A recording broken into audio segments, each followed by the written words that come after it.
Good morning. Welcome to Let's Get Growing Facebook Live. We're back in the garden today. It's a beautiful day. We're getting close to summer. And, as the weather warms up, one thing that really jumps to my mind is water gardens and getting the water garden up and going. It's never the first thing you do in the spring, but the water garden and the water plants really come alive as the weather gets warmer. And one plant I'm really excited to talk a little bit about today is a plant that you see in botanic gardens. You see it in illustrations. It's sacred flower in many countries of the world. But it's one that you can grow in your own garden. And it's actually very easy to grow, and that is lotus. Lotus are an amazing plant. I'm sure everybody has seen, pictures and drawings and artwork of lotuses. If you're from countries like Thailand and things, lotus is a staple in the diet.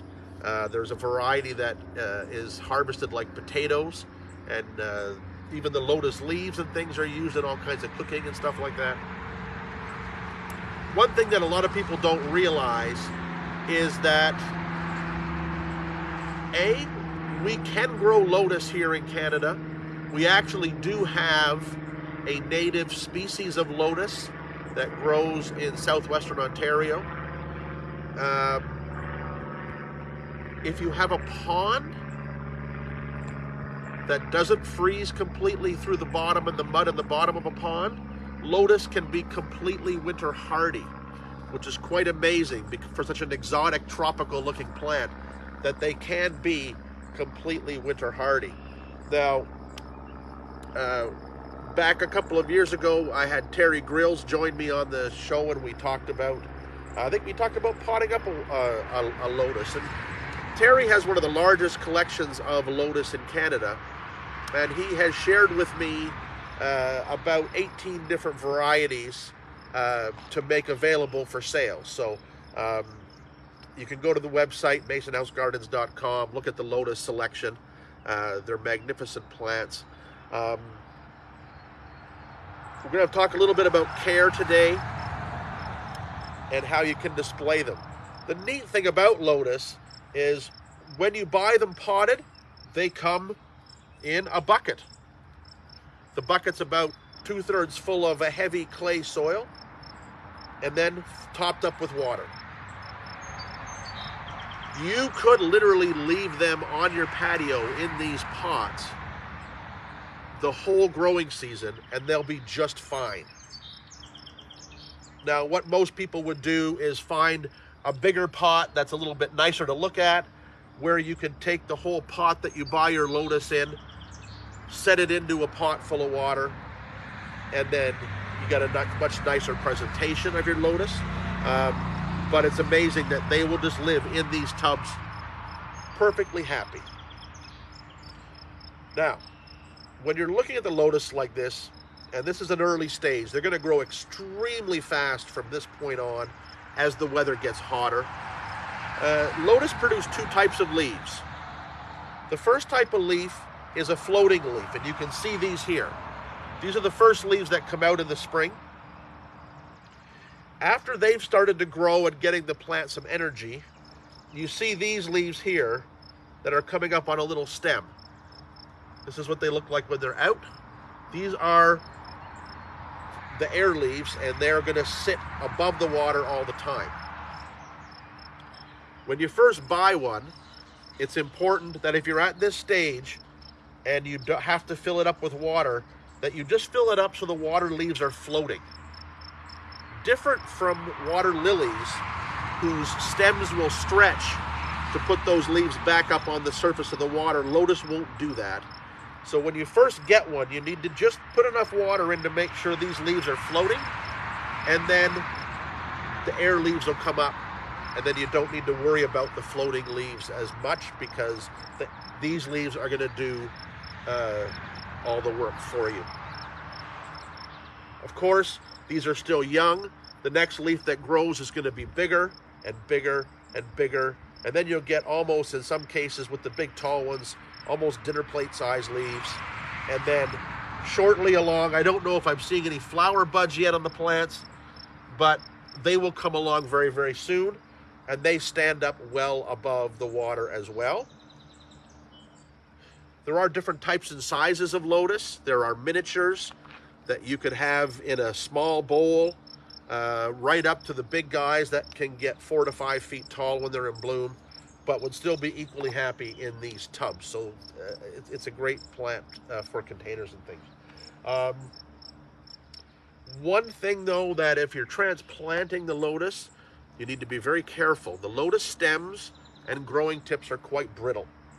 So if they get broken or damaged, that can really set them back or even kill the tuber if they're not big enough.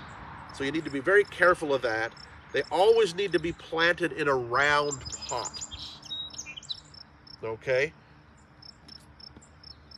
If the rhizome hits the edge of a round pot, it just will turn and keep going around. If it hits the corner of a square pot, it'll drive itself into the corner and that'll kill the growing tip. So you got to be very conscious of that growing tip. And you can see where they are in the pot. Here's the new leaf. That's the way it's growing. This one here, new leaf coming here, that's the way it's growing at the moment. Usually, there's enough tubers in the pot that you will get growth in different directions, and it will give you lots of stems and growing around and lots of color. The other thing with lotus is that they are very heavy feeders. They need water plant tablets every couple of weeks, all through the season, or you're not going to get really good growth. They'll use up the nutrients in these pots very, very quickly. So like water lilies, you can buy the tablets. If you have just one plant, that's not a bad way to do it. If you have a lot of plants and you're putting like 3 tablets every 2 weeks in these, that can get pretty expensive. So I'm going to show you a quick little hack on how to fertilize your lotus and your water lilies, which need a lot of feeding as well, how to fertilize them much more inexpensively. So you take a piece of newspaper or newsprint or something like that, make a little divot in there, take a little bit of a granular fertilizer, just like that. This is a plant prod fertilizer. Get it all roped up in the center, make a little ball, give it a twist. You can get rid of that excess paper. This was a bit big. Make it a little twist, and then you've got the ball of fertilizer in there. Go into the pot, dig down a finger's depth into the mud, and then push that paper and fertilizer ball down into the mud. You want to do that every 2 weeks, probably 3 fertilizer balls into a pot this size, so these plants grow really, really quick. Like I said, the beauty of them is that you can have them on a patio. We actually talked to one of our customers that came to see us at Botanical Expo last week, and she actually grows them on a south-facing windowsill in her office. So that was something new to me. I didn't think you'd be able to grow them that way, but she grows them in pots, indoors, and they're very, very successful. So extremely versatile plants, great for the water garden, great if you just want to have a real cool conversation piece plant on your patio. You got any questions coming up today, Laura? So Paula just received some lotus seeds in the mail. Ah, fantastic. Is it too late to start them? No. So lotus seeds. We're all familiar with the lotus head because we see the lotus seed head in dried flower arrangements and stuff all the time. And it's that really neat flat disc with the holes in it. It's really cool. But in those holes, you may or may not see hard, how big are they? They're like the size of a grape almost, maybe a small grape or a small cherry tomato. Lotus seed is very easy to grow, but lotus shells, the shell of those seeds, are going to be extremely hard. And it could take months or even a year for water to penetrate through that seed coat. So what you've got to do to get the lotus seed to germinate is cut through that seed coat.